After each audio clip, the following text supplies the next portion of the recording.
Okay, I Hello came and to China welcome by to the Silk accident and Steel 20 years ago, podcast. 21 I'm your years ago host, now, Carl Za. 2004. Today we have a So I'm in very my special 22nd year guest, of Jerry. being in China. I I came have here known on an Jerry 8-month for a long contract to time, who be a has very, been a very simple job, long-term English teaching. China And my resident. plan was to But for take this some of my portable skill that I new had. I'd been made audience who redundant might in not know Australia. I you, had a Jerry, portable skill. could I you was a just do a qualified brief teacher, and I intro thought, on I'll who go you around the are world and and I'll see how a bit did of you the end up world in because I'm China? only 45 years old. I'm now 67 years old and still living in China. About 2014, 16 years, 15 years ago, no, not quite that long, 10 years, 12 years ago, I decided to take a bike ride across China, and that kind of got me some attention. And I became known as the bike riding guy in China. I'm not the only one, I'm certainly not unique, but there's not many foreigners who've been as much as me on bikes. I believe there are a couple. There's a Dutch guy doing it right now, coming back from Beijing, but he's taking a roundabout route and coming back from Beijing to Guangdong. And so what I did, I rode from the border of Macau, which is in the southeast of China, for anyone who doesn't know the geography, all the way to the border of Kazakhstan, which is in the far northwest. It's a 4,900, basically 5,000 kilometer trek across For the China. people who So don't that was the know first one. China's geography, Macau is right next to Hong Kong. And from there to border of Kazakhstan, you pretty much traverse half of China.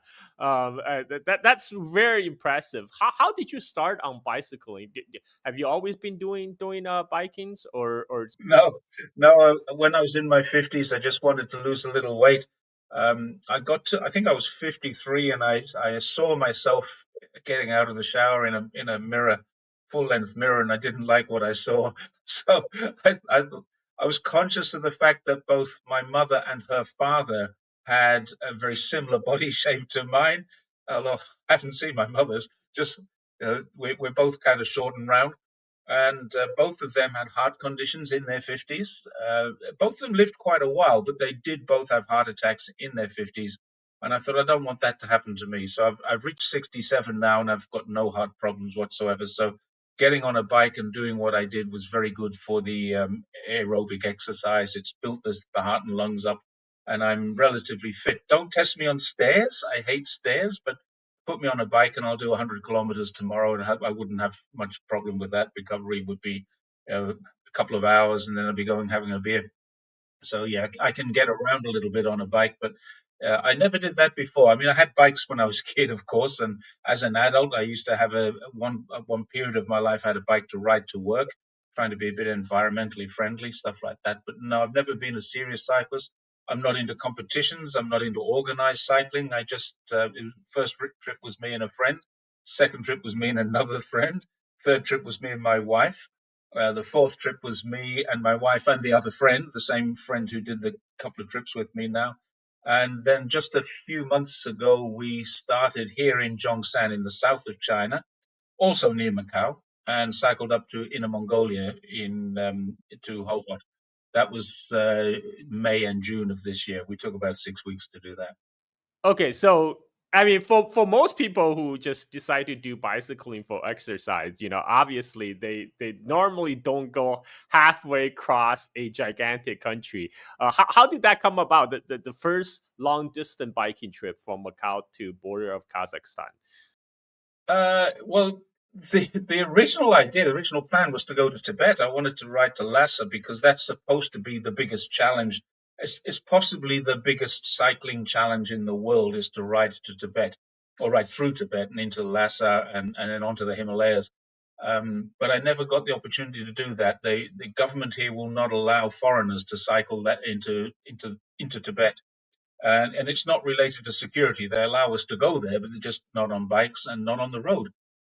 So we have to go in groups. We have to go on a plane or a train, not even by a bus, not a private car, and not a bicycle. So basically, well, if I can't go there, where else can I go that's a long way? I wanted to do a bit of a challenge, and that was how this came about. I ended up going to Xinjiang.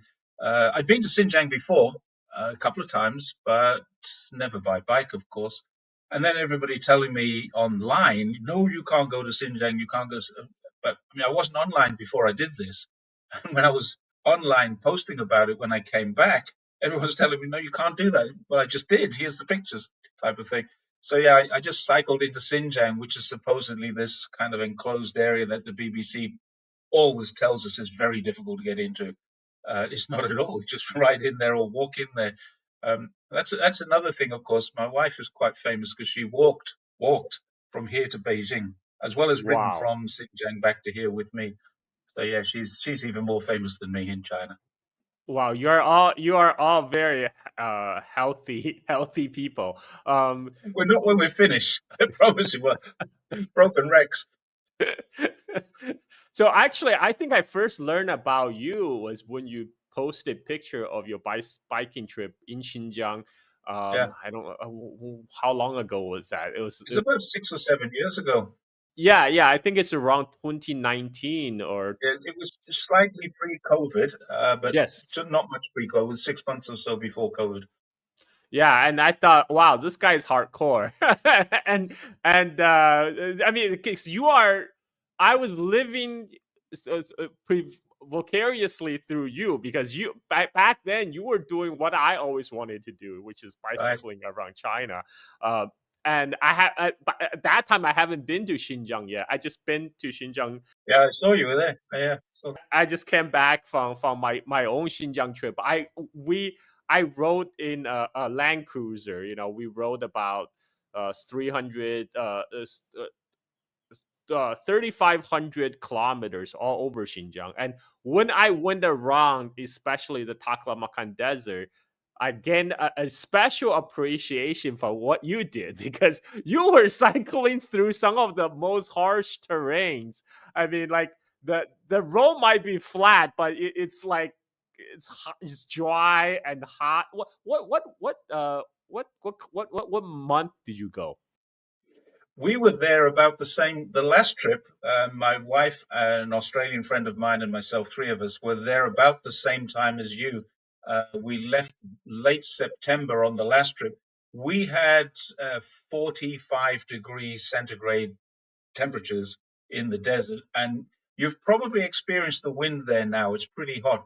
It's like being in a huge hair dryer. You know, the ladies have their hair dryer, and the whole wind is just really hot. So we were there. The first time we were there, it was quite cold. It was in April, and we left Harmi, came out of Harmi, and it's a really big hill climb to get out of Harmi.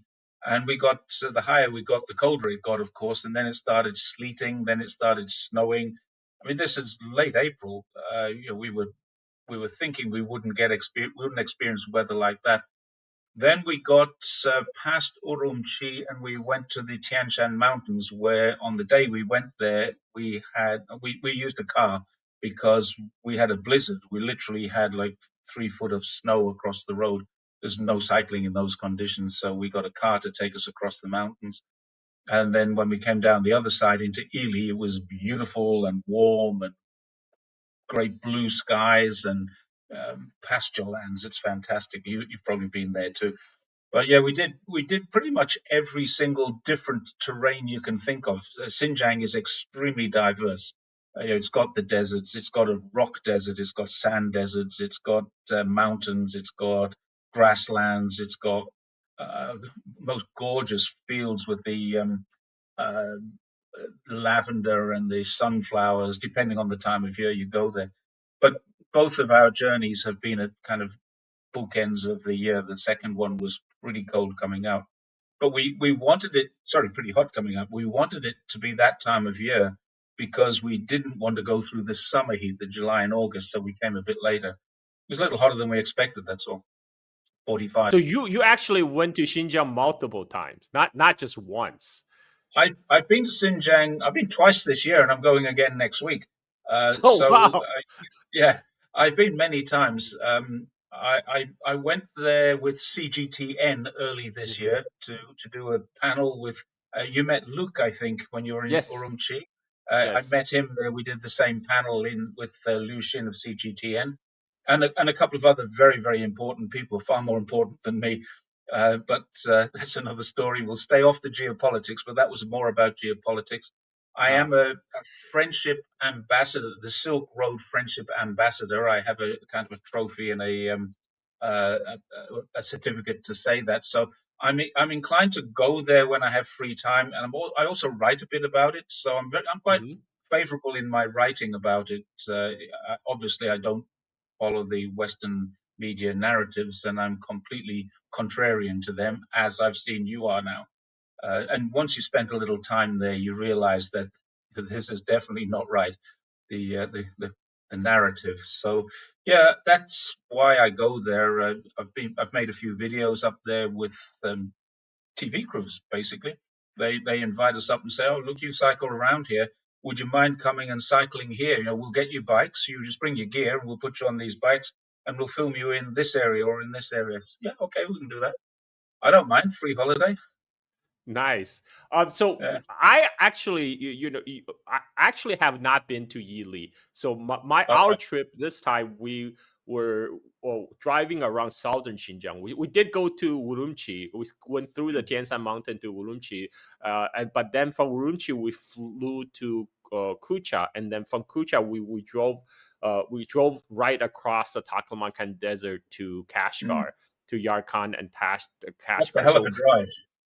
it's 3,500 kilometers. Yeah, I mean, Yeah. I have developed iron butts by just sitting in the car hours. Like traveling in Xinjiang made me, because Xinjiang is such a big place. A lot of people don't realize how big Xinjiang is. A lot, like our driver told us, this is what sightseeing in Xinjiang is like. You drive like 5 hours, and then you Yeah. get to a destination, you spend like maybe a couple hours, and then you get it back in the car, and you drive another few hours to a hotel. It's So true. that was my experience. I would have rather done what you did, which is actually open air and a good exercise. Um, Well, it's certainly that, but you say you developed an iron butt on the back seat of a Prado or whatever it was that you were in, a Prado, your four-wheel drive, your SUV. I was on a bike seat, and every hour you do in the car is a day for us, effectively. We're riding about 100 kilometers in a day. You're driving 100 kilometers in an hour, give or take a little bit. Most of our days are usually 100 to between 80 and 120. And then in that area, there is nowhere to camp. There is nowhere to get any shade. There is nothing. You've seen it. There's no trees. There's nothing. What they do have is these under the road flood coverts. So we kind of get off the road and go underneath. And there's little kind of bridges on the road. And that's where we spend our nights in the desert. There's one night we were at a service station which had you can't really call it a restaurant. It's a place you could get food, but they let us sleep in their storeroom one night. So we slept there. And where's the toilet? Out the back. There is no toilet. It's literally go out back. That was it. So there wasn't a toilet out the back. There's just a massive, great big desert out there for 1,000 kilometers or more. So there's your toilet. Just find a little sand dune and go there. wow. I Yeah, that brings back some memories. So you were able to camp. You actually brought a little tent Yeah, with you on the yeah. biking trip, and there's no problem. You can just camp anywhere. No, no, I've got a little story about this. That there was never a problem camping. You know that you go through quite a bit of security when you're in Xinjiang. When you go into a new town, everybody gets security checked. So we had to do that. But some of these towns are 300 kilometers apart, and we're only riding 100 kilometers a day. So what do? You camp. There's no options there. And I was told, I mean, I don't know if any of your viewers would know what ASPI is and who Nathan Russer is of ASPI, but he contacted me and said, "This can't be true because if this is true, you camped next to the largest prison camp in China." Really, did I? Because it's absolutely true. We were in a place called Dabachan, which is not that far from Turfan, and we were camping in this place.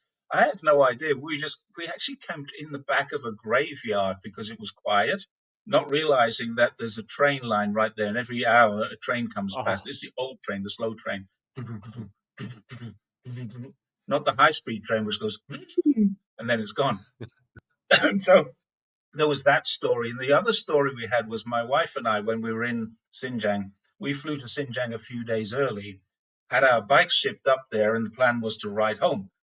So we can't carry gas, camping gas, on Mm, the plane or the train. They right. won't let you. So we said, we'll get it when we're there. No one would sell us this. They had it Mm, in the camping shops. They had it, but they wouldn't hmm. sell it to us. Why not? We just don't know who you are or anything like this, and we Uh, get into trouble with the police if we sell it to you. And eventually we found one guy who agreed to sell it to us, but he hid it inside a shoebox. So we had a camping gas bottle inside of a shoebox, and he said, "Don't go on public transport back to your hotel because you go through metal detectors." And then when we got back to the hotel, I've got this shoebox under my arm and realized the hotel door has a metal detector. I'm like, what do I do here? What do I do here? So I just walked straight through Boulder's Brass with this thing under my arm. It went beep, beep, beep, beep, beep, beep, beep. Nobody cared. yeah, that's a thing I did notice. Staying in hotel in Xinjiang, there's metal detector at every entrance. But if Yeah, you just go through it, like when you set off the metal detector, nobody cares who because cares? It's very complacent. It's the only city I've ever been to where we get off a plane and go through security. yeah.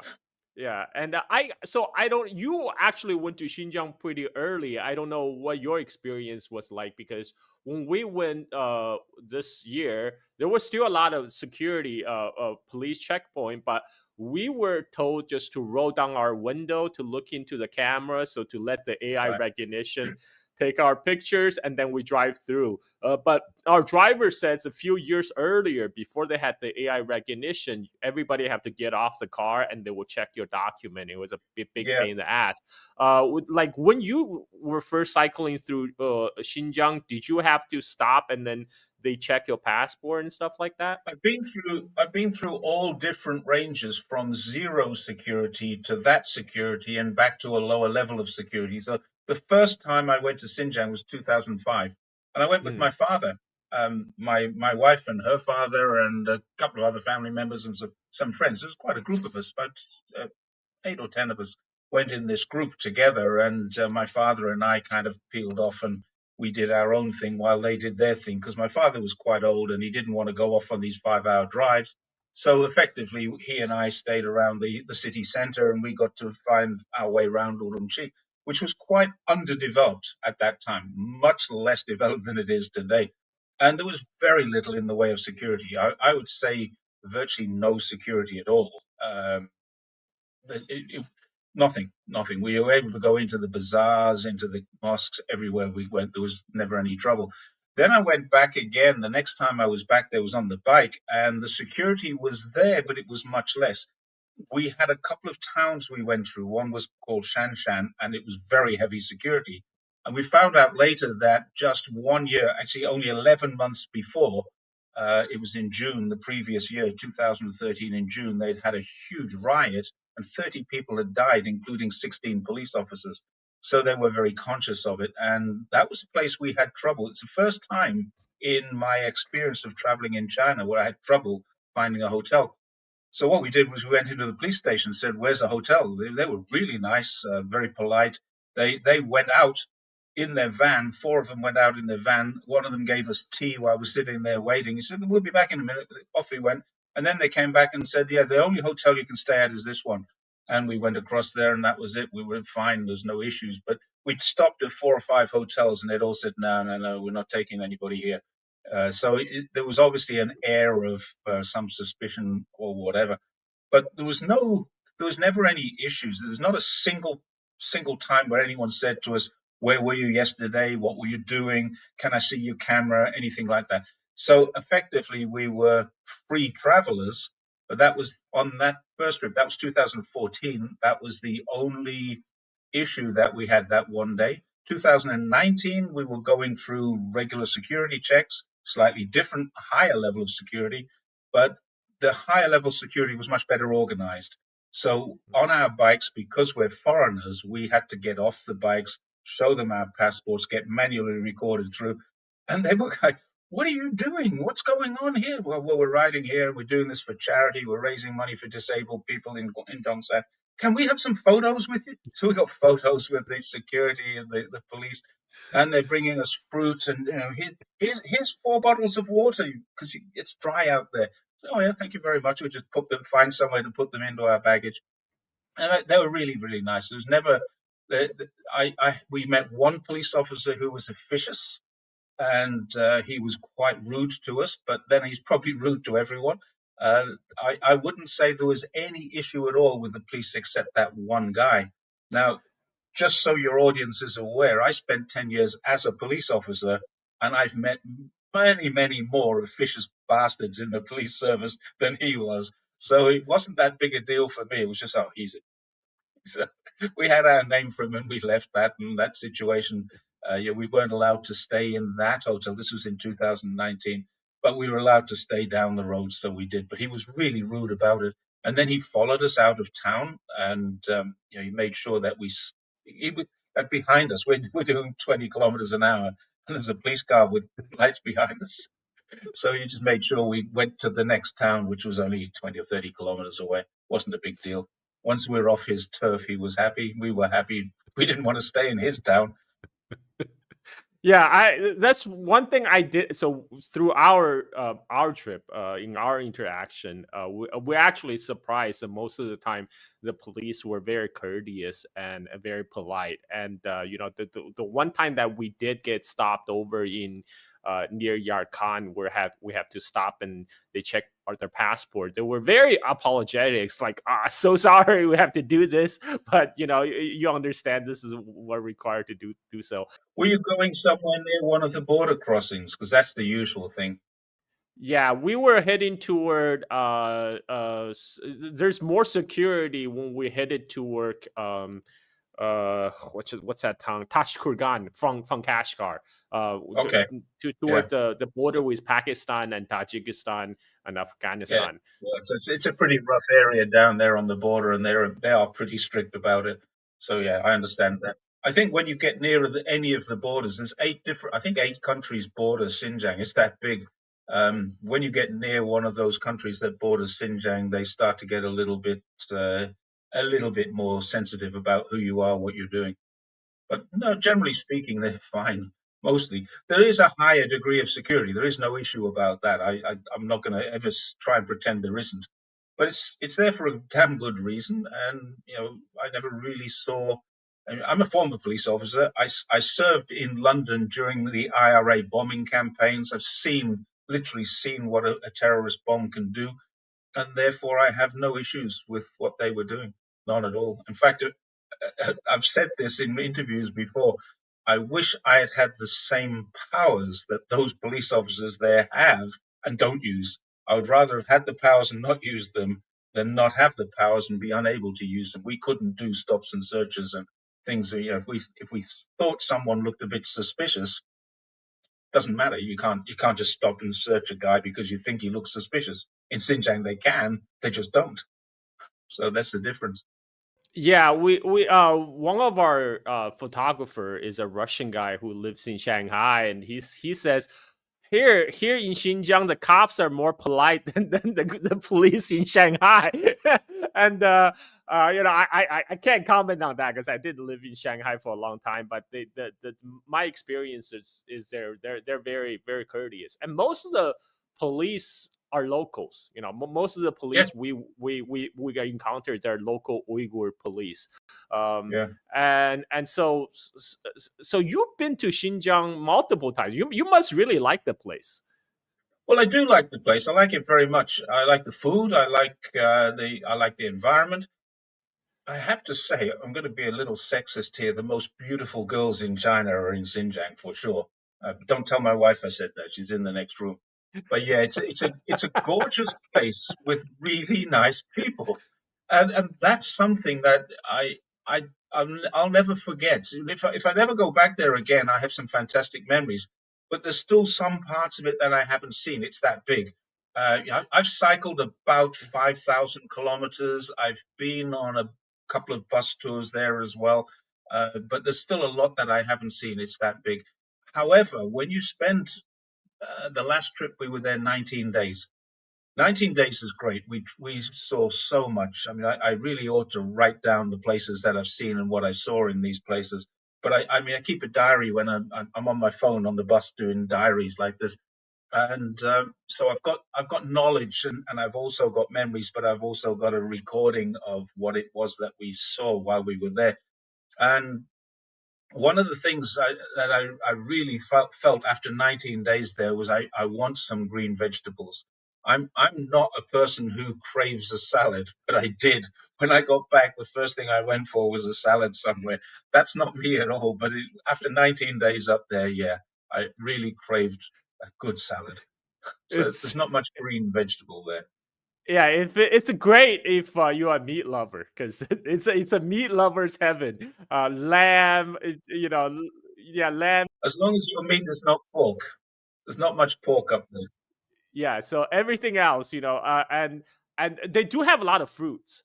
I was at like I don't I was okay without vegetable because they have so many fruits. They have like because the I get this they get more sun exposure, so the fruits in Xinjiang is really sweet. Like they're They also have a lot of dry fruits. I mean, fortunately, they don't make much wine there because they grow a lot of grapes, and this is where all the world's sultanas and raisins come from. And my wife, every day we were up there, the last stop that we had was 5 days in a place called Sacha, which is not far from Kash or Kashgar, and it's about 200 kilometers from Kashgar. And we were there, and you could buy these figs from the street, and it was 10 RMB for 6 figs. I got half a fig. Here, Jerry, have half a fig. Okay. I'm not a huge fan of figs, so it's not a big deal, but she would give me half a fig and eat the rest. And I'd say, got any more of those figs? No, I'm finished. It's 6 figs, 5.5 figs in a day for 10 RMB. 10 RMB is a dollar, less than $1.50 US, £9.50. Sorry, not nine. Yeah, £9.50. No, not £9.50. 95p. 95p. Sorry. yeah. It's really cheap. I mean, it's really affordable. The one thing I was actually surprised was we the a lot of the hotel we stayed at this time was built like all within last year. They're very nice accommodations, but a very affordable price. Like some of these hotels we stayed in could easily cost you like 400 euros back in Europe, or like three like $400 in United States, but in China and in Xinjiang is still very very affordable. Yeah, That's an that. expensive hotel here is $700. Very expensive. Your Crown Plazas in the center of Guangzhou is 700. I stay there sometimes. I can't when someone else is paying, I'll stay there. I can't afford it on my own. But if a client, I don't have any clients, I'm retired now. But when I had a client who said, "Well, we need you to come to Guangzhou," I said, "Okay, can you put me in this hotel?" Yeah, okay, we'll do that. It's about 750 RMB to stay, and that's $100, just over $100 to stay in the Crown Yeah. Plaza, 5 star, has its own coffee machine in every room, and everything links to your iPad or your iPhone or your I don't have an I anything but my Huawei or my Vivo. All links together. I can listen to my music, watch whatever I want to watch. It's all quite nice for 100 quid. Yeah. And yeah, and man, so we are actually going. So I do plan to travel back to Xinjiang next year with Pepe Escobar. That's who I travel with this time. Is through our loop around the southern Xinjiang, but we haven't been to northern Xinjiang. So the places you have been on your first trip to Yili, that's a lake that we plan to do next year, because as you say, Xinjiang is such a big place. You can't really do it in one trip, because unless you have tons of time to spend. And so Now, basically, if you're going to go to Xinjiang, you have to choose: do I want to go to the north or south? Because you can go west, both of them, north or southwest. So basically, land in Urumqi, or you can actually land in Kashgar, Ili, or Alanshanko. There's 28 airports in Xinjiang, 28 in one region. That's how big it is. And you can go to any of them. We actually flew, believe it or not, and this was because a TV crew paid for this. I wouldn't have done this. There's two of us. We flew from Kashgar to Sacha, and it's 200 kilometers. So we were in the air. They got us in the air. They lifted the wheels up, and then they put the wheels down, and we landed. It was pretty much that. That was it. why are we doing this? It's a 22-minute flight. You know, by the time we've got to the airport, gone through the security of the airport, got off the airport, and then gone to the hotel, we could have got a DD car, and it would have been cheaper. Two of us just to go the 200 kilometers. Yeah, it's I was actually surprised. Even like small border town like Tashkurgan near Pakistan border, they have an airport, and the Tashkurgan only has like what 50,000 people, I think, altogether in that county. But it's I think the airports are built up now because China is really heavily promoting tourism in Xinjiang, and now they're building up all the tourist infrastructure everywhere. Like I mentioned, a lot of the hotels we stayed were very new, and I just saw a BBC report. Actually, they actually reported 300 million people have now visited I saw that. Xinjiang. Yeah, but they're not seeing it. What are they not seeing? I think was the BBC line. Yeah, there's always a but, right? Like when the BBC or Western media reports on China, you can never be 100% positive. They have to say, but you know, all those 300 million people, they're not seeing the real Xinjiang, which is kind of odd thing to say. You know, when you have 300 million people, always cameras, cell phones, you know, who are went there to take pictures, and somehow there's no zero photo. Yeah, somehow they all miss what BBC want them to see. The ABC, Australia's ABC, had the answer last year. They were invited to go on a media tour, and they sent not a reporter from Australia, they sent the head of the Washington bureau of the ABC. Why they sent the head of the Washington bureau all the way from Washington to Xinjiang, and he wrote a great report saying, you know, there's no evidence whatsoever.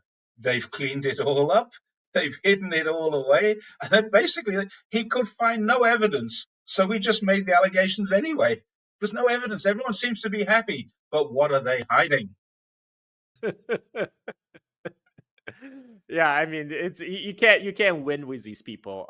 I just walked around Kashgar on the national day. We were there on the China's national day, and so I just used my camera. By We missed you by a week. Oh, you were there after. No, before. I was there a week before you. Oh, yeah, yeah, yeah. So we had to do that because Pepe's schedule this time, because he has like the 30-day free visa free visit to China because he has a European EU passport. And so we had to, so this is why we had to go in and out in 2 weeks, so he can, because he started his own leg of the trip in Xi'an and went up to Dunhuang, the whole Silk Road corridor. Then we met in Urumqi. Yeah, yeah. So he would be like by the national day, you know, his visa is near expiration. He get the heck out. So that explains our schedule. Had I known, you know, that would be great if we link up. I did met Luke, who you met. He's a great guy. He's living in Urumqi, just having a great time. And he took us. Little trick for you, Carl. I've got a Okay, trick for you. okay. Anyone who is traveling on a 30-day visa free entry, all they need to do is to go across to one of the border towns, leave China, go shopping. You don't even have to enter the next country because if you're in Caucasus in particular, they have a massive shopping center. I mean, you couldn't see it in a day. They've got hotels inside. So you leave China, you can stay overnight in no man's land. There's a spot where there's a red line and they say that's Kazakhstan and this is China, which is whole bullshit. It's just a line in the middle of the shopping center. But effectively, you get a picture of yourself standing on in two countries. Then you just head back and you got another 30 days. That's what I told Pepe. You know, like but that this time we were in, because I But don't you think were he too has a far pack. away from there. Yeah, we're too far away. I don't think he had a Pakistan visa, so he couldn't just go No, because no, we're no. close. Kazakhstan doesn't need a visa. Right, but we were on the other side of the border. We're on the Xinjiang Pakistan border near Tashkurgan. You're not that far away. You're a long bus ride or a short flight. or a train. We would have to fly from Kashgar to north Xinjiang to cross the Kazakhstan border. But next time, I told him that was an option because since that's what he wanted to do, he actually wanted to travel to the border area to see the border trade zone. So I'm like, okay, if you're pressed for time, just hop over the border. I mean, like, I'm pretty sure it's pretty easy to get the Kazakhstan border pass, and then As long as you're legitimately in China, you can legitimately leave China there and come back again. Um, we had one person couldn't do it. You might know who Fernando couldn't do it ah, because he has a permanent residency card uh and not huh, a pass. He has a passport, obviously, right. but because he has a permanent residency card, he didn't bring his passport. Now, Oh, permanent resident doesn't allow him to leave China yeah, and yeah, come yeah, back yeah. into China. He still A need a passport passport. does. Yeah, So it doesn't matter if he has both with him, but he wasn't. So he had to sit it out. I think he yeah. was quite happy. He found a nice little coffee shop and did some work and waited while we went off and did our thing. Nice, nice. You have to let me know next time you are going. You know, maybe I'll join you. Um, Well, I believe I'm flying on Saturday. I think. That's a little bit short Short notice. notice, but Yeah. uh, Sorry. uh, I mean, this is great. I mean, I really had a great time in Xinjiang, and people are super friendly over there. Like all I had to do was just say to them in Uyghur, hello, you know, Yakshimu says, and then everybody they just all smile, they lighten up, they you know, that you can initiate a conversation, and Yeah. yeah, it's great. It's I would you know, I would go in a heartbeat, you know, like it's Yeah. just, It's I worth now it. I understand why you keep on going back. You're actually fluent in Mandarin as well, aren't you? Yeah. So most of them, the older generation, don't speak very good Mandarin, but anyone 50 or younger can speak Mandarin quite well. But the older generation, the 60s and the 70s, they don't. So you could just talk to them in Mandarin, and the best way to really engage with them is say, "Can you teach me how to say this in your language?" They love that. Yeah, yeah. I noticed like there's a uh like I think there's a age divide because I did notice older people they didn't really speak Mandarin, but the younger they are, the more fluent they are. Like we went to a barber shop in I think Hotan in Hotan with Pepe because Pepe need to trim his beard and I need to get a haircut and so there's like two Uyghur guy, maybe in their late 20s, you know, doing cutting hair, and there's like a kid who's like maybe, you know, not a 10-year old kid just playing video game on his phone next time, and the our barber, you know, their Mandarin is good, they're understandable, but there's still points where you know, sometimes they stumble on a piece of conversation, but the 10-year-old kid, he would be like ba ba ba ba ba ba ba, you know, he would do all the translation for us. And yeah, yeah, yeah. So yeah, I did notice. I think that's coincide with when they started the bilingual education in Xinjiang, which started around I think early 2000. So all the people like you know 30s up to 40s they would have gone through the bilingual education program, so they would have no problem speaking. And yeah, but I highly recommend anyone to travel because a lot of people like they don't realize that you know, they listen to Western media, they thought Xinjiang is a restricted area, but they didn't realize as long as you have a valid Chinese visa, you can travel to Xinjiang without additional permit or anything. Tibet is the only region. It's even better than that now. There are Mhm. 48 countries that don't need a visa and they can all travel to Xinjiang. It's like if you're in China legally, you go to Xinjiang. If you're Yeah. in China illegally, Xinjiang is the one place I would not recommend you go to because they do check your passports a lot. But if you're in China illegally, you probably wouldn't be traveling. You'd be keeping your head right down. Right, right. I mean, you would have problem then also getting a train ticket if you were. Train tickets, hotels, even bus tickets to a different city. Yeah, yeah. Local buses are okay, but if you want to catch a bus to the next city, no, you won't be able to get to that without it. Well, actually, you probably could with your passport. You probably could. but they don't tend to check your visa, but the Ah, hotels do. right. The hotels do. Yes. Mm. Yeah. Yeah. That's so what's next for you, Jerry? Okay, in terms of cycling, what's next? The big one is probably in June next year.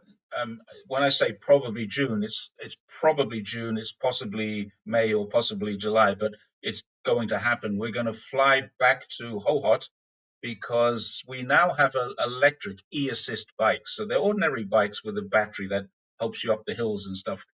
Because I'm nearly 70 years old, and those hills are pretty brutal. So I now have a little bit of e-assist going up the hills. I can still ride without them, but in fact, I do ride without them most of the time.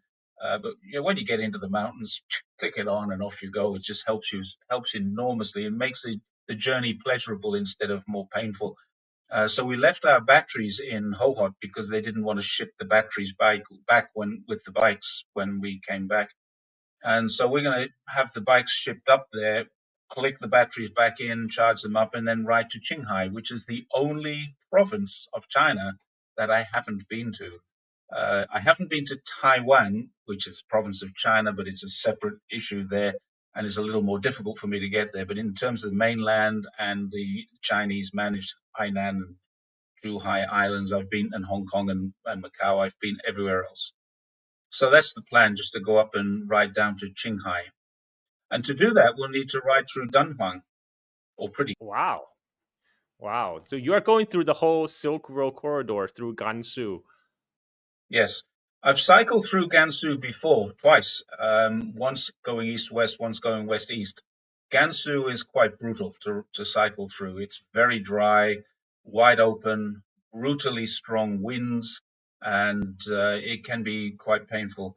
Ningxia is pretty much the same as well. Ningxia is much smaller than Gansu. Gansu is a very long, it goes around a corner, very long province, and you spend, in fact, I think Gansu is the province you spend the most time in when you're crossing China. But on this trip, we just passed through the narrow part, the neck of Gansu, and then down near Zhangyue, Yumen, and Donghuan, and head down to the across the mountains and down into Qinghai. Where's your destination in Qinghai? Not decided yet. It's somewhere Ah, in Shanghai. It's just a case of I want to go to Qinghai, so the destination doesn't matter. Probably one of the major towns or cities. So when we get yeah. there, we'll make a decision. We may decide because the three of us don't have jobs. We're all unemployed or unemployable, and therefore we can just say, well, do we want to continue and go all the way home? It'll take us another month. Yeah, okay, we'll do that. Or maybe we've done what we set out to do. Let's go somewhere by car or bus or train and send the bikes home, and we'll see them in 10 days' time. It's a decision we haven't quite made yet. Wow. What a nice way to spend your retirement. I mean, that you're living my dream. I'm And lucky. yeah, so wait, have you been to Tibet yet? Tibet, yes, I have. I was there last year in August, just for a 10-day trip. Again, that was a media trip. I was invited by the Regional Council Information Office, and I don't know why I was there. Okay. Seriously, they invited me and they said we're bringing influencers. Okay, Ah. me. Yeah, we would like you to come. So okay, who else is going? And they gave me a list of names. I'd never heard of Yeah. any of these people. Oh wow. Every single person on this tour was Chinese except me. Ah. Am I on the wrong tour here? Am I on the wrong bus? They, they just, I mean, I'm functional in Mandarin. I speak no Tibetan at all, not even a word of it, but I'm functional in Mandarin. And they were making announcements in both languages. And what? What do you say? 9:30. I know, I got that bit, but where are we going at 9:30? So I mean, that was what I was getting. And so I was lucky, but there's a couple of girls there who spoke some English. Hmm. None of the boys. There's 20 or 30, no, there's a total of 60 people. Hmm. Several of them were staff and guides, but first day there, we're having a dinner table meeting, and we had to each introduce ourselves. And the first girl gets up and she says, I've got 3 million followers on Douyin and 12 million followers on Weibo and all this sort of stuff. And it got round to me, these got 7 million, 6 million, 2 million. I've got 32,000 followers on YouTube. People go, why is he here? Why is he here? That was it. I got 50,000 now, but this is a year ago. But yeah, it was a really weird experience to be on this trip with all of these really serious influencers and me, the only foreigner and the only guy who's, I mean, they get more views on one video than I get in a month, probably in a year. They'll get 2 million views on this video that they put out. And I get, the best video I've ever had is 100,000 views. So you didn't get to do bicycling on that trip? No. They didn't give me that opportunity. I did get a free afternoon, and they were very keen to take me back to the hotel. And I said, no, I'll just get off here and I'll make my own way back.